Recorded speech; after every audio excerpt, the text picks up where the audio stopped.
All right, today we're opening the case file on one of the most persistent, most terrifying legends in military history, the Philadelphia experiment. We're not just going to retell the story, we're going to conduct a forensic investigation and build the indictment piece by piece. Everything kicks off with this absolutely chilling eyewitness account from a man named Carlos Miguel Allende. He swore he saw the impossible. And that phrase, a sickly green fog, that's our Exhibit A. That's the signature of something that literally bent the laws of physics. So here's our game plan. First, we'll track down where the rumors started. Then, we'll dismantle the official alibi. After that, the forensic indictment, the hard science. Then we'll get to the real tragedy, the human cost, and finally, we'll follow the dark legacy it left behind. So where did this whole crazy story even come from? Well, it first bubbles up in the 1950s through these wild, almost incoherent letters from a merchant mariner, Carlos Allende, to a UFO researcher named Morris K. Jessup. Allende was basically saying the Navy had accidentally proven all of Jessup's weird theories, and it ended in a complete catastrophe. But this is where it gets really weird. You'd think the Navy would have just tossed these letters in the trash, right? Laughed him off as a crank. But they didn't. The Office of Naval Research took them so seriously that they printed a special private edition of Jessup's book, complete with all of Allende's crazy notes, just for internal study. For any investigator, that is a massive red flag. So what does the Navy say? Well, they have an official story, of course, and it is suspiciously clean. They present this mundane, airtight set of records that seems designed to just shut the whole thing down before you can even start asking questions. And this slide just lays out the central problem perfectly. The official ship's log says the USS Eldridge was in New York, hundreds of miles away. Allende claims it vanished from a dock in Philadelphia and reappeared in Norfolk, Virginia. I mean, this isn't a minor mistake. This is a direct, total contradiction. Two completely different realities. And this brings us to the absolute core of the indictment. You know, for a normal crime, a perfect alibi means you're innocent. But we're not talking about a normal crime. We're talking about a spatio-temporal event, a teleportation. If you did that, you would have to falsify the ship's log. A fake log isn't evidence against the event. It's a necessary part of the cover-up. Suddenly, the perfect alibi becomes the most suspicious thing of all. Okay, enough with the stories and the conflicting timelines. Let's get into the hard evidence. We're going to put the ship itself on trial. We're going to audit the hardware and the physics. Okay, first key piece of hardware, the ship's propulsion system. The USS Eldridge had a turbo-electric drive. This is so important. It means the engines didn't turn the propellers directly. They powered massive electrical generators. So, by its very design, the USS Eldridge was a massive floating power plant. And we're talking about a serious amount of juice here. During normal operations, its generators could continuously pump out 4.5 megawatts of electricity. That's an enormous amount of baseline power, making it the perfect platform if you wanted to, say, hijack it for some kind of high-energy physics experiment. So, what would an experiment like that even be for? Well, the theory is that the most basic goal was radar invisibility, something called plasma cloaking. The idea is you pump so much energy into the air around the ship that you ionize it, creating a sheath of plasma that messes with radar waves. And that sickly green fog? Well, that's a perfect, almost textbook description of what air looks like when it starts to ionize.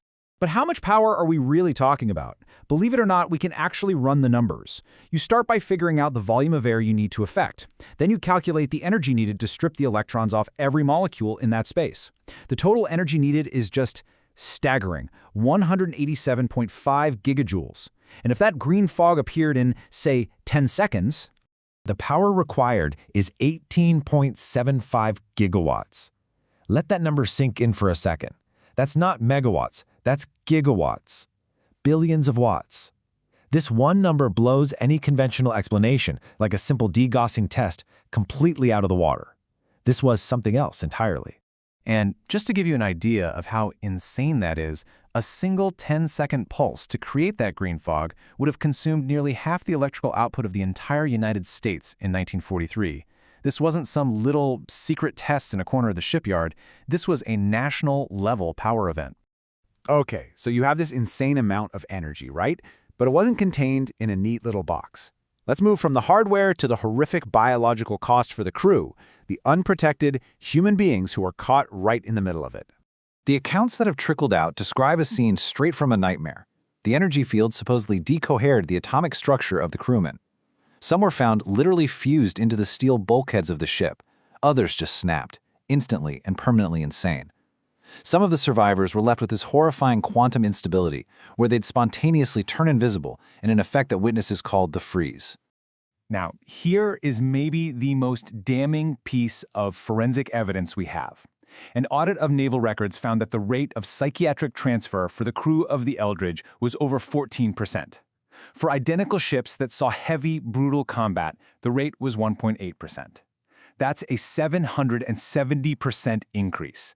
That's not a data fluctuation. That's a statistical scream. And then there's the diagnosis itself.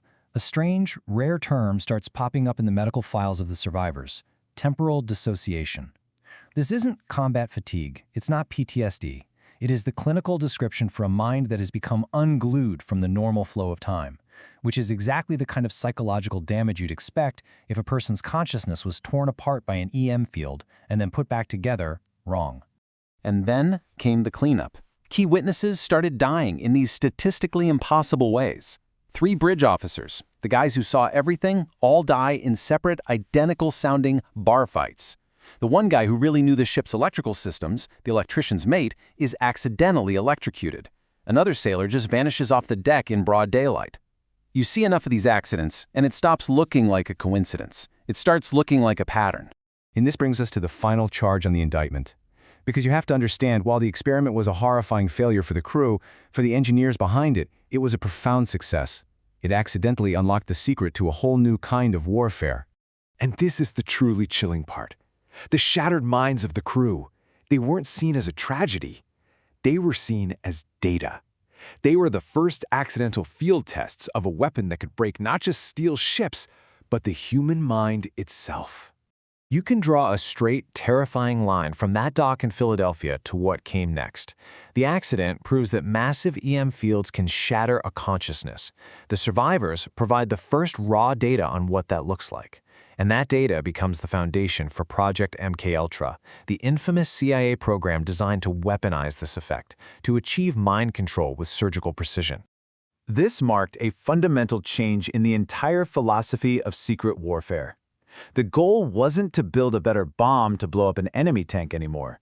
The new goal was to attack the internal landscape of the enemy's mind. The human soul itself became the battlefield. Which leaves us with one final and frankly terrifying question. The Philadelphia experiment was brute force. It was an uncontrolled catastrophe. A gigawatt sledgehammer swung wildly at the fabric of reality. The dark legacy of that day is the knowledge it gave them. So what happens when they learn to move from a sledgehammer to a scalpel? What happens when they learn to aim?